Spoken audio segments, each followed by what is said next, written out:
अष्टवक्र गीता अध्याय पहिला. राजा जनकांचा प्रश्न. ज्ञान, मुक्ती आणि वैराग्य. राजा जनकांकडे राज्य होतं, संपत्ती होती, वैभव होतं, पण तरीही त्यांच्या मनात एक प्रश्न होता. मला खरं ज्ञान कसं मिळेल, मुक्ती कशी मिळेल आणि वैराग्य कसं प्राप्त होईल. राजा जनकांनी ऋषी अष्टवक्रांना हे 3 प्रश्न विचारले. अष्टवक्र गीतेची सुरुवातच ह्या प्रश्नाने होते.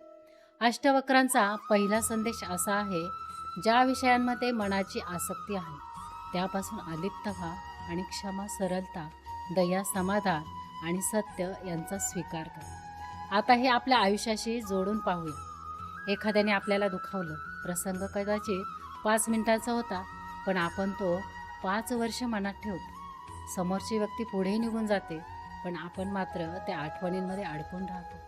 अष्टवक्र आपल्याला विचारायला लावतात, तुला दुःख त्या व्यक्तीने दिलं की त्या घटनेला धरून ठेवणाऱ्या तुझ्या मनाने.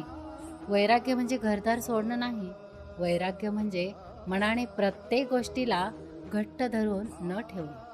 म्हणून अष्टवक्र गीतेचा पहिला प्रश्न आपल्यासाठीही आहे, मला जगात अजून काय मिळवायचं आहे, यापेक्षा मला स्वतःला काय ओळखायचं आहे. पुढच्या रीलमध्ये अष्टवक्र जनकांना सांगतात, तू नेमका कोण आहेस.